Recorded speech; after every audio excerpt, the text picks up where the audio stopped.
Last night, I was watching the results of the elections that had been called in Canada, snap elections. Canada has 38 million registered voters. Kenya in the year 2022 had slightly under 23 million voters. As the votes were being counted, the winning candidate called the election in his favor. And 1 hour later, the losing candidate gave a speech conceding defeat. Not so long ago, another snap election was called in Germany. Germany has 58 million plus registered voters. Within 1 hour of the closing of the voting, the winning candidate had called the elections and the losing candidate had conceded. In our country, you would still be at Bomas of Kenya, deciding whether 1 + 1 is 2 or 3. We would have printed ballot papers whose cost is more expensive than our currency, and they would have been printed in Greece. We can't count. We have individuals who think that people representation is life and death, and they actually cause death, and we cheer them. We cheer them because they come from our tribes. We cheer them because they have bribed us. We may be in boardrooms before the elections and speak very soberly, but on the day of the election, we are Luo, we are Kikuyu, we are Kamba, we are Kalenjin, we are Bukus. Until we liberate ourselves from that sad reality, we'll never earn the dividends of good governance. Today, I'm reluctant to use the word democracy, because what is it? John Henrik Clark, that great American, said that when African countries regained their independence, not a single one of them adopted a government system that is based on African traditions. We all adopted systems that were inherited from our erstwhile colonizers. And Clark says, none of us will ever succeed on the basis of those systems. And I can't agree more. Look at Africa today. As I speak, Sudan. Look at Sudan. Look at Somalia. Look at Democratic Republic of Congo. Look at the entire Sahel. In Guinea, Doumbouya had to mount a coup d'etat. In Niger, they had to mount a coup d'etat. In Mali, Atimi Goita had to mount a coup d'etat. In Burkina, Ibrahim Traore had to mount a coup d'etat.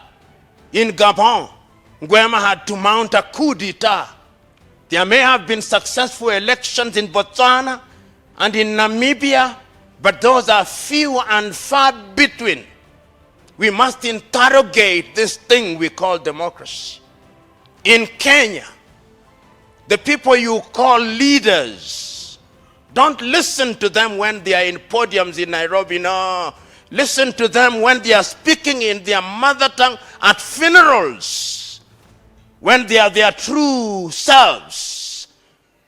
They are Bukusus or Maragoli speaking Mulembe Nation, or they are Kambas, or they are Kikuyus, or they are Luos. Their political parties don't matter. That is why there is not a single presidential candidate that has contested an election after 5 years in the same political party. As I said before, the forests change, but the monkeys remain the same, with the same habits. And let me tell you, if you continue doing the same thing in the same way, thinking that will change, nothing will change. I now see individuals across the country congregating, and you call them opposition. These were individuals who were in the Moi government. They were in the Kibaki government. They were in the Uhuru government. What is new about them? Nothing except their insatiable greed for power and the privileges that power offers. So we are assembled here to ask critical and serious questions. I've been around. I was here in 1980s. I was here in 1990s when the entire movement of change the Constitution was alive and well. I was in the Council of the Law Society. I've been here and I've seen Kenyans repeatedly electing individuals in the name of democracy who in other parts of the world would be completely unelectable. We elect comedians. And as one wise man, is it Albert Einstein, who said, when you elect a comedian to take him or her to the palace becomes a circus. And that is why we have what we have today. What is the value of knowing that which is right without doing that which is right? I keep on hearing Kenyans saying, we have a beautiful constitution. What is the beauty of a constitution which you honor and breach? What is it? You know, in 1967, the late Tanzanian President Mwalimu Julius Kambarage Nyerere was asked, what is the secret of development? And he said in Kiswahili, siri ya maendeleo ni watu, ardhi na siasa safi. And he added, siri ya maendeleo ni vijana wenye malezi bora, siha njema na bongo kali. And then he said, ukimwona mtu anakimbia sana kwenda ikulu, mkwepe kama ukoma. Kwani kuna biashara gani ikulu? He posed rhetorically. Ikulu ni mahali patakatifu. Musilibadilishe kuwa pango la walanguzi. We Kenyans hold meeting after meeting in boardroom after boardroom, in workshop after workshop, but we are unmoved and untouched.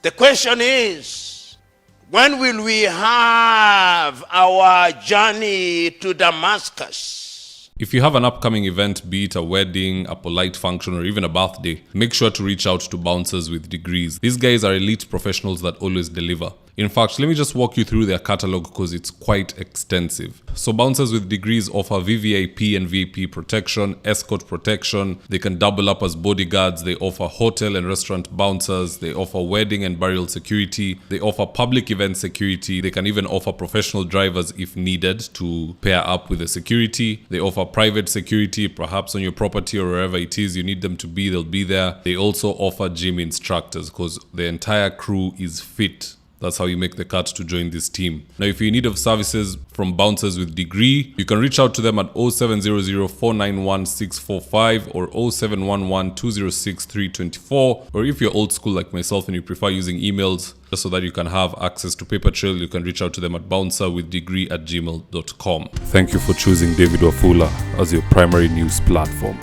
We put countless hours in research, recording, and editing. By showing up each and every day to watch our videos, you encourage us to generate more videos for the viewers. We are on a mission to inform, educate, and build a better tomorrow. To our thousands of followers in a world full of presidents, kings, and queens, you are the real gem. Adios.